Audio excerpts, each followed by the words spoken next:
Hi, it's Teacher Kate. Today we have a bit of a challenge for you. We're going to be looking at a book called Kidnapped by Robert Louis Stevenson. Now, Robert Louis Stevenson is one of my favorite authors, and this is one of my favorite books. It's about a boy who comes of age and he has to go and claim his inheritance from an uncle. And things happen, and you can probably guess by the title of the book, things don't go quite well for him. But we're not going to read the book together. We're going to look at kind of an excerpt from the book. And what we're going to do is we're going to try to simplify the writing. And we're going to try and simplify what we have read, because this is an advanced piece of work. It is got a lot of Scottish dialect in it, and it can be really difficult to understand. So it helps if we try to take something complicated and simplify it down, and it really is a great demonstration of understanding. So in this chapter, he's just left his home. His father's passed away recently, and he's got a letter to give to his uncle.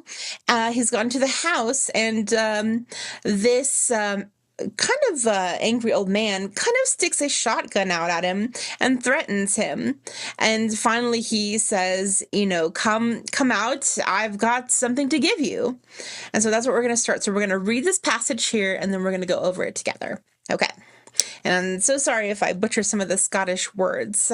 Although I do have family from Scotland, I myself am not Scottish.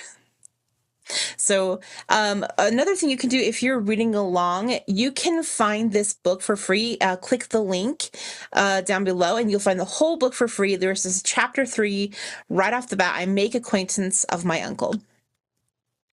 Presently there came a great rattling of chains and bolts, and the door was cautiously opened and shut to again behind me as soon as I had passed. "Go into the kitchen and touch naething," said the voice. And while the person of the house set himself to replacing the defenses of the door, I groped my way forward and entered the kitchen. The fire had burned up fairly bright and showed me the barest room I think I ever put my eyes on. Half a dozen dishes stood upon the shelves. The table was laid for supper with a bowl of porridge, a horn spoon, and a cup of small beer. Besides what I have named, there was not another thing in the great stone-vaulted empty chamber but lock-fast chests arranged along the wall and a corner cupboard with a padlock. As soon as the last chain was up, the man rejoined me. He was a mean, stooping, narrow-shouldered, clay-faced creature, and his age might have been anything between 50 and 70. His nightcap was of flannel, and so was the nightgown that he wore, instead of a coat and waistcoat, over his ragged shirt. He was long unshaved, but what most distressed and even daunted me, he would neither take his eyes away from me nor look me fairly in the face. What he was, whether by trade or birth, was more than I could fathom, but he seemed most like an old, unprofitable serving man who should have been left in charge of that big house upon board wages. "Are ye sharp set?" he asked, glancing at about the level of my knee. "Ye can eat the drop parritch?" I said I feared it was his own supper. "Oh," said he, "I can do fine wanting it. I'll take the ale, though for it slockens my cough."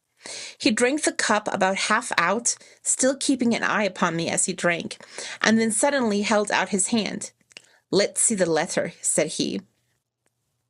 I told him the letter was for Mr. Balfour, not him.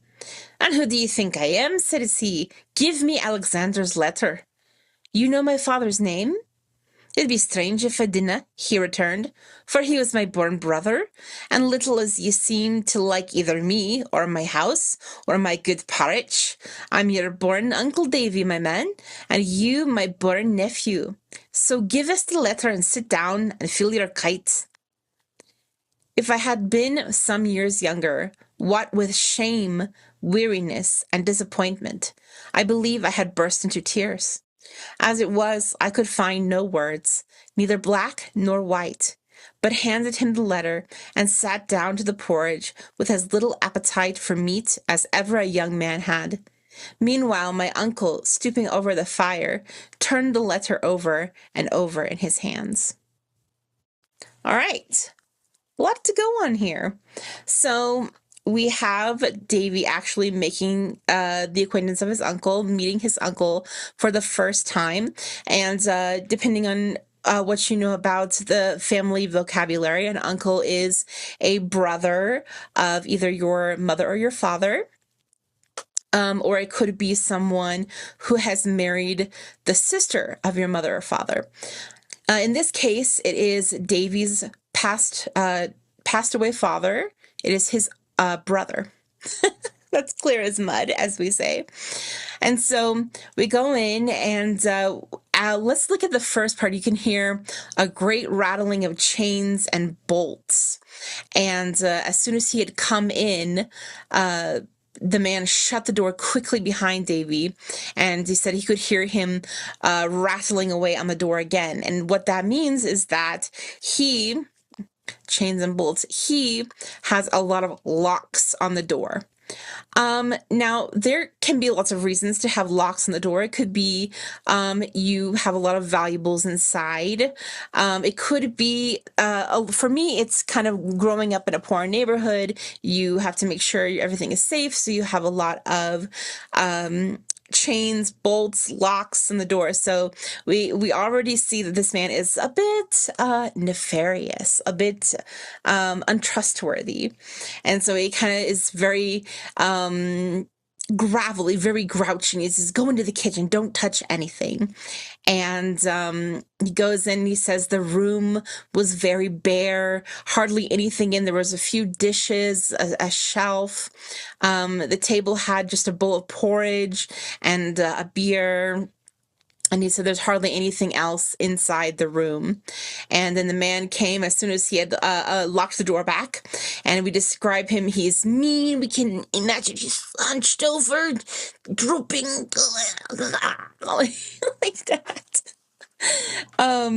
Narrow-shouldered, clay-faced, and looks in such a way that Davy cannot tell if he is 50 or 70 years old. And that's quite an age gap there to not be sure quite of how old this man is. So we can imagine his face might be marked in such a strange way, or perhaps it says he's down here that he's unshaven. Let's see if we can find. Instead of waistcoat, he was long unshaved, so he has a long, maybe a beard. So very rugged. Now in the US, it's very common for men to have beards, and actually it's considered attractive, among the men to have a beard. That's not the same for all cultures, but in America it is. But it's only, in my opinion, it's only looks good if you take care of the beard. So, your beard should be, clean cut and looked really nicely groomed.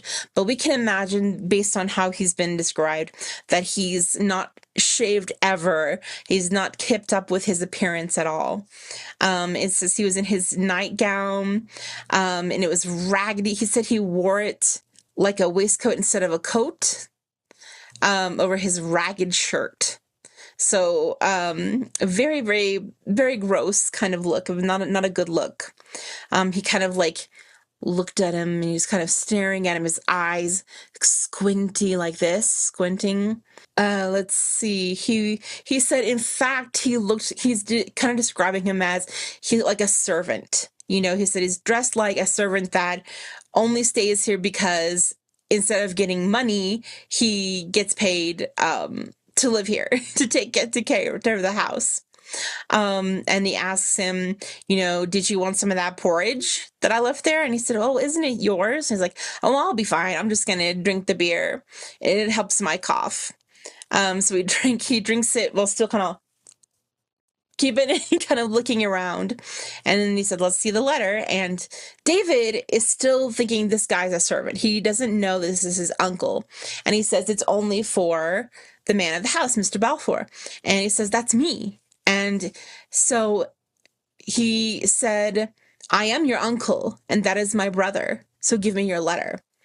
And Davy said, if I had been younger, I would have cried because he's so disappointed at the character and the appearance of his uncle of being such. He's just lost his father recently. And so he's so disappointed that this man is his uncle, his relation, and that he's going to have to try to get along with this man because he's very, very unlikable right off the bat. Some people make good impressions at the beginning and some people don't. But this man started bad and continued badly. And so that's where we'll stop here. So I urge you to click on the link below, take a look at this book. You can read the whole book yourself, but at least go over this passage, find some words that you are just like, what is this word? Obviously you can Google it or put it in the comments and I can answer what the meaning would be. And this is a great way to improve your English and test your knowledge and see, can you understand different parts of something that this is a very difficult read.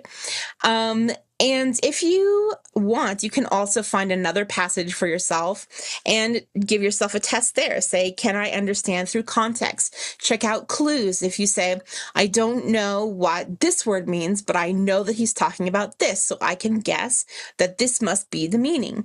So using context clues will really help you out when you're not sure what something means, and it will really improve your the muscles in your brain and make you more open-minded, and I think make your brain more likely to remember something and learn new things.